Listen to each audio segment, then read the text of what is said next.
tahu mereka zakat juga wajib. Zakat juga wajib. Lalu disampaikannya ini bertahap, tidak sekaligus, tujuannya agar mereka tidak merasa berat. Dan syariat Islam pun diwajibkan oleh Allah tidak sekaligus, bertahap. Yang mula-mula diwajibkan oleh Allah atas umat Islam ya sholat.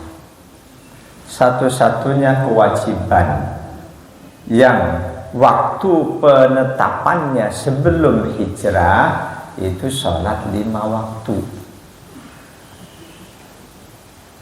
Satu-satunya kewajiban yang waktu penetapannya sebelum hijrah sholat 5 waktu, 2 tahun sebelum hijrah.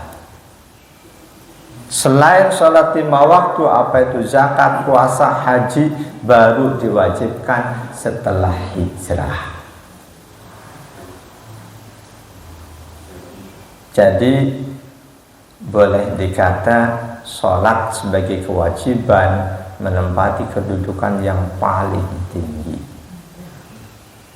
Siapapun yang baik sholatnya, baik lahir batin, maka bisa dipastikan ibadah lainnya pun akan baik. Zakatnya baik, puasanya baik, kalau haji, hajinya pun baik. Kalau ada seseorang rajin banget sholat, rajin sholat, tapi kok nggak pernah bayar zakat. Zakat mal, boleh jadi dia memang nggak punya harta yang mencapai nisab. Kalau hartanya banyak di mana-mana, nggak pernah zakat juga, padahal sholatnya rajin.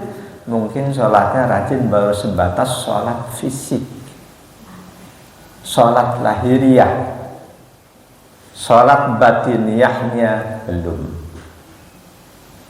Imam Ghazali dalam kitab Bidayatul Hidayah, di situ beliau uraikan bahwa ibadah ada ibadah lahiriah, ada ibadah batiniyah. Sholat ada sholat lahiriah, sholat batiniyah, sholat fisik, sholat batin, non fisik. Semua ibadah fisik itu baru bidayatul hidayah, permulaan hidayah. Untuk mendapatkan nihayatul hidayah, puncaknya hidayah, maka lahiriah ibadah, batiniyah pun harus ibadah. Ketika sholat seseorang, sholat lahiriah, sholat batiniyah baik, maka insya Allah ibadah-ibadah lainnya pun akan baik. Jadi kalau ada orang rajin sholat, tapi mulutnya kok masih belum mencerminkan sebagai orang yang sholat, itu tanda sholatnya baru sholat lahiriah, batinnya belum.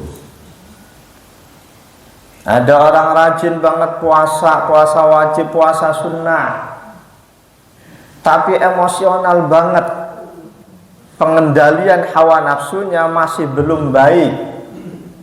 Berarti dia puasa baru puasa lahiriah, batinnya belum ikut puasa.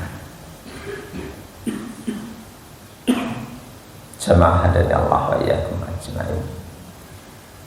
Wa taqdimus salati li syarafiha wa li kauniha badaniyatun ashalu minaz zakah. Salat zakat punya posisi yang sama-sama rukun Islam. Didahulukannya sholat karena melaksanakan sholat lebih mudah, lebih enteng dibanding membayar zakat. Melaksanakan sholat lebih ringan dibanding membayar zakat. Sesudah bersyahadat, Allah perintahkan sholat. Sholat itu ibadah yang paling enteng.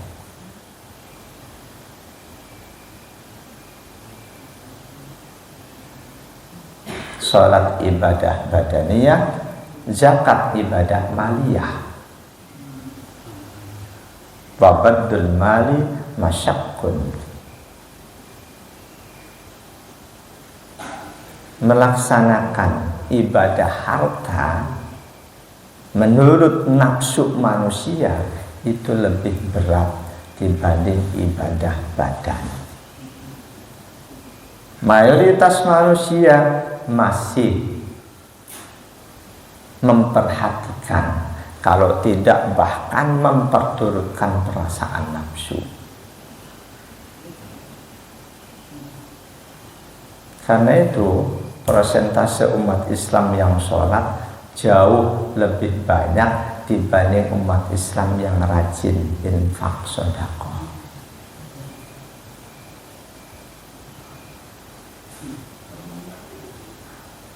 Jadi disyariatkan bertahap. Allah mewajibkan syariat Islam pun bertahap. Tu'khadhu min aghniyaihim wa turaddu ala fuqaraihim.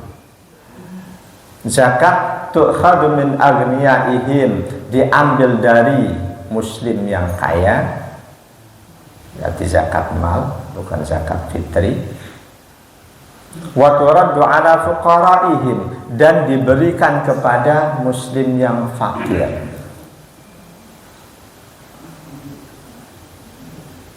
Kita tahu yang berhak menerima zakat tidak cuma fakir, ada 7 yang lain. Meskipun 7 itu budak hamba sahaya sudah pasti nggak ada. Selain itu insya Allah ada. Zakat untuk 8 asnaf, atau katakanlah 7 karena yang 1 sudah nggak ada. Di hadis ini Rasul sebut zakat diambil dari muslim yang kaya, diberikan kepada muslim yang fakir. Apakah lantas boleh zakat cuma diberikan kepada mustahik fakir? Ulama sepakat, jika di wilayah itu ada mustahik yang lain, nggak boleh hanya diberikan ke satu mustahik. Di wilayah kerja zakat kita ada fakir, miskin, ada ghorimin, ada ini, ada musafir. Kok semua kita berikan ke fakir? Ulama sepakat nggak boleh. Berikan ke seluruh mustahik yang ada.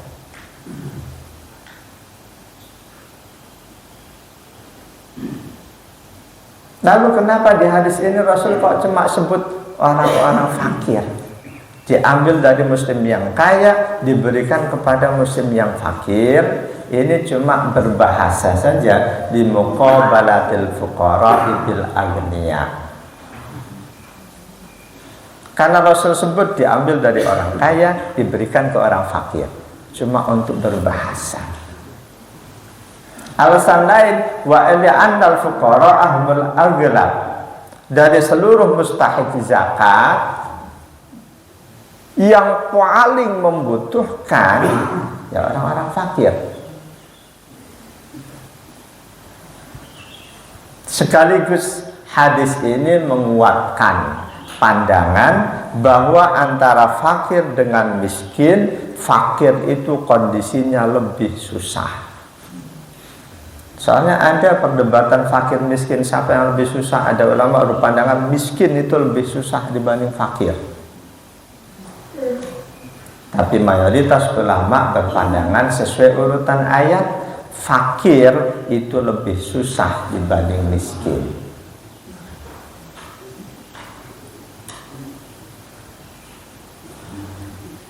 Dan sekaligus di hadis ini penyandaran kalimat domir hum agniyaihim fuqaraihim itu menyiratkan bahwa dana zakat tidak boleh diberikan kepada non-muslim.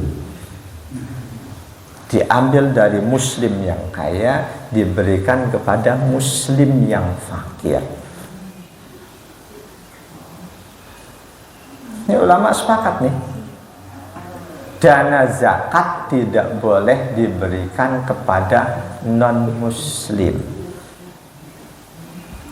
Bagaimana kalau pada saat itu ada non-muslim udah megap-megap mau mati kelaparan?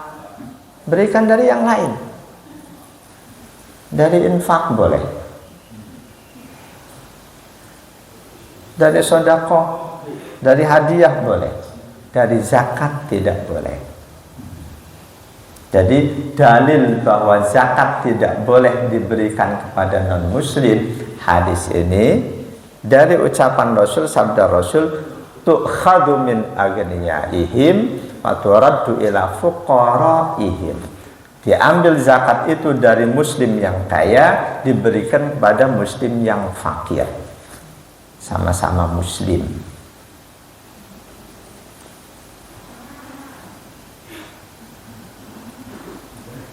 Jamaah dan Allah yakum ajma'in. Di hadis ini cuma sampai zakat. Puasa, haji enggak disebut. Alasannya li'anna ihtimam asy-syar'i bis-shalati waz-zakati aksar. Karena syariat lebih mementingkan atau kebutuhan diperlukannya penjelasan berkaitan dengan sholat dan zakat itu lebih sering dibanding penjelasan tentang puasa dan haji. Walidha qurrira fil Qur'ani katsiran. Karena itu pula penyebutan sholat dan zakat di Al-Quran lebih sering diulang-ulang dibanding pembahasan haji dan puasa. Alasan lain, wa aidan fa inna shawma qad yasqutu bil fidyah. Puasa bagi seseorang kadang gugur diganti dengan fidyah. Wal hajju fi'lul ghairi fil maghsub. Ibadah haji dalam kondisi lumpuh boleh digantikan oleh orang lain. Tapi sholat dan zakat dalam kondisi apapun tetap harus dilaksanakan. Seseorang punya harta berlimpah, sedang sakit parah, tiba waktunya haul, hartanya sudah setahun, wajib bayar zakat enggak? Dia sedang sakit parah, wajib bayar zakat enggak? Tetap wajib. Itu alasan kenapa di hadis ini cuma sholat dan zakat yang dituturkan oleh baginda Rasul sallallahu alaihi wasallam. Jamaah dan Allah yakum ajma'in. Hadis ini Imam Bukhari meriwayatkannya dalam pembahasan tentang zakat, bab wajibnya zakat. Imam Muslim menempatkannya di bab iman, dalam pembahasan tentang iman dalam bab doa ajakan untuk bersyahadat. Selesai hadis ini. Hadis berikutnya, perintah memerangi manusia sampai mereka mau bersyahadat. Perintah memerangi manusia sampai mereka mau bersyahadat.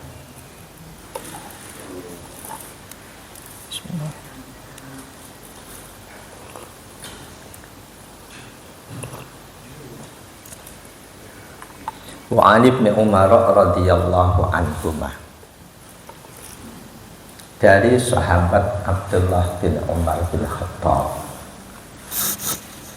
radhiyallahu anhuma qala, beliau berkata, qala Rasulullah sallallahu alaihi wasallam, umirtu an uqatilan nas hatta yashhadu an la ilaha illallah wa anna Muhammadar Rasulullah. Aku diperintahkan untuk memerangi manusia sampai mereka mau bersyahadat bahwa tiada Tuhan kecuali Allah dan bahwa Muhammad Rasulullah. Wa yuqimus shalah, sampai mereka mau menegakkan salat. Wa yu'tuz zakat, sampai mereka bersedia membayar zakat. Fa idza fa'alu dzalik, jika mereka sudah melaksanakan ini, mau bersyahadat, mau salat, mau bayar zakat, usimu minni dima'ahum wa amwalahum, aku diwajibkan untuk menjaga darah mereka dan harta mereka, illa bihaqqil Islam, kecuali hak Islam. Wa hisabuhum 'ala Allah, hisab mereka bersyahadatnya itu betul-betul atau dusta, itu urusan Allah.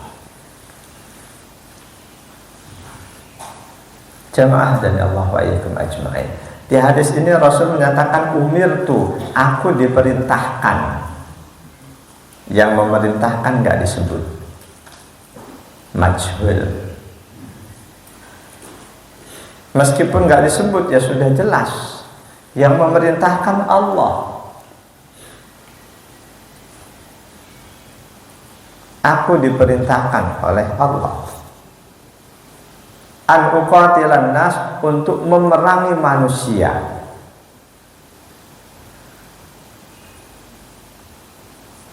Apakah seluruh manusia? Tidak.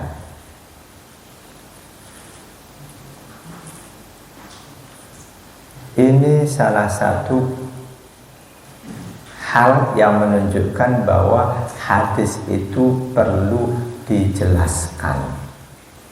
Aku diperintahkan memerangi manusia. Rasul nggak sebut mau kafir, mau apa, pokoknya manusia.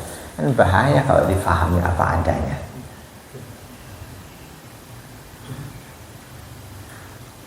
Sudah tentu yang dimaksud non-muslim yang memerangi Islam. Ketika non-muslim itu mau berdamai dengan Islam, kok tiba-tiba kita perangi? Itu enggak benar.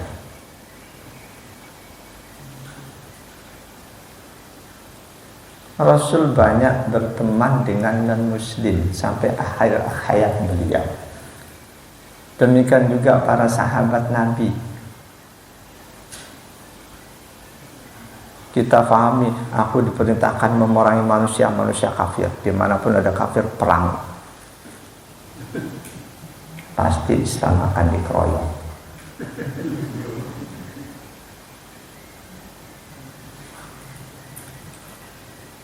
Di banyak ayat Quran menyeratkan umat Islam itu tidak aktif dalam perang, tapi menghantam peperangan. Ketika diperangi baru balas, dan ketika itu sudah terjadi, nggak ada kata menyerah buat Muslim. Pilihannya hidup atau mati, hidup mulia atau mati syahid.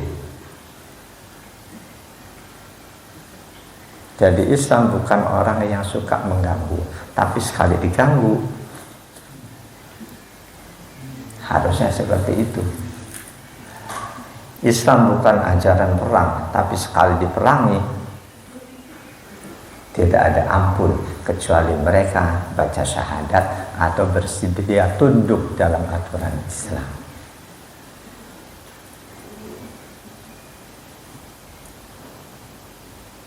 Di Al-Baqarah 190, A'udzu billahi minasyaitonir rajim. Wa qatilu fi sabilillahi alladziina yuqatilunakum wa la ta'tadu. Innallaha la yuhibbul mu'tadin.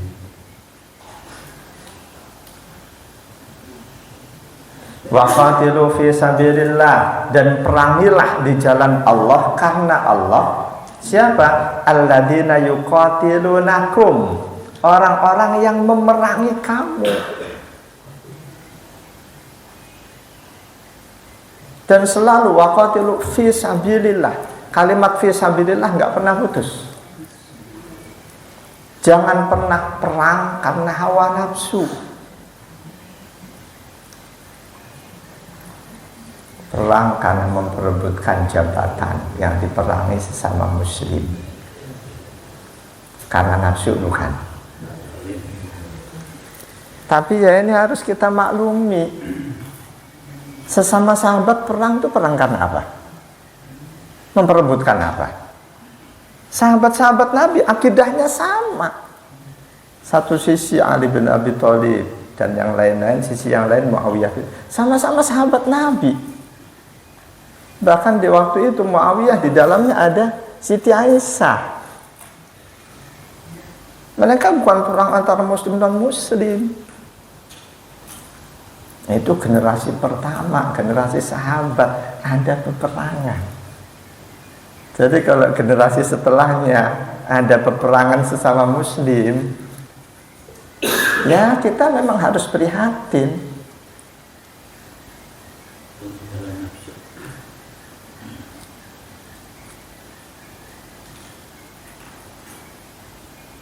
Lantas bagaimana kita membaca, menilai perang antar sahabat itu? Kita bilang berarti sahabat-sahabat Nabi memperturutkan hawa nafsu. Kok nggak baik? Kita menilainya, mereka perang karena mempertahankan apa yang diyakini sebagai kebenaran. Ali bin Abi Thalib yakin kebijakannya benar. Muawiyah yakin, merasa kritikannya untuk khalifah yang tidak dituruti itu benar. Nanti yang terbaik ya buat kita tidak menyimpulkan salah satu dari mereka salah. Biarlah itu urusan Allah. Seorang ulama mazhab Syafi'i menganjurkan kita untuk menyikapi peperangan antar sahabat Nabi dengan sikap seperti itu. Kita lebih baik abstain, tawakuf. Imam Ibn Ruslan Asy-Syafi'i sudah membuat syair, wa ma jara bainas sahabi nasbutu anhu wa ajrul ijtihadi musbitu. Apapun perselisihan yang terjadi di antara sahabat-sahabat Nabi, lebih baik kita diam, tawakuf, abstain, nggak usah menilai. Wa ajrul ijtihadi nusbitu, insya Allah dengan sikap seperti itu, sikap karena kita tahu mereka sama-sama sahabat Nabi yang sudah dimuliakan oleh Allah, baik di kelompok Ali, kelompok Muawiyah, itu banyak sahabat yang oleh Allah sudah dijamin di At-Taubah ayat 100 tuh. Sudah dijamin. Fasabiqunal awwaluna minal muhajirin wal ansari walladzina tabauhum bi ihsanin radhiyallahu anhum wa radu an. Allah sudah berikan keridhaannya pada mereka. Di kelompok Ali banyak yang sudah dapat keridhaan Allah, di kelompok Muawiyah pun demikian. Masa kita yang belum dapat jaminan dapat keridhaan Allah berani menganggap salah satu dari mereka salah? Kita yakin sudah dapat keridhaan Allah, boleh nggak? Boleh aja, bagian dari optimisme. Iya, kita yakin dapat keridhaan Allah.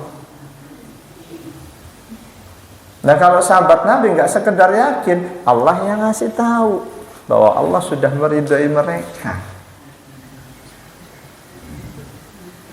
Jadi di Al-Baqarah 190, wa qatilu fi sabilillah, perangilah di jalan Allah karena Allah, bukan karena nafsu.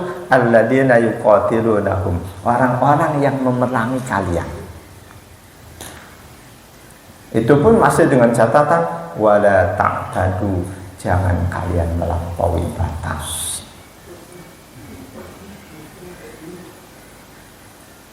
Aturan peperangan dalam Islam itu ketat. Apa makna wala ta'tadu, jangan melampaui batas? Wala tadlimu, jangan kamu berbuat dolim dalam melaksanakan perintah Allah, memerangi musuh Allah. dalam peperangan saja tidak boleh zalim, apalagi sekedar demo kok berbuat zalim.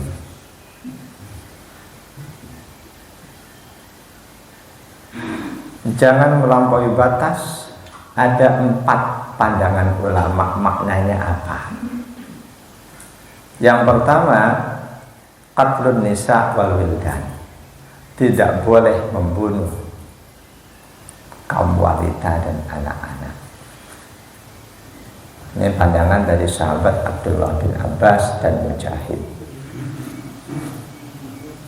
Pandangan kedua, jangan melampaui batas, maknanya la tuqatilu malam yuqatilukum, jangan memerangi orang yang tidak memerangi kamu.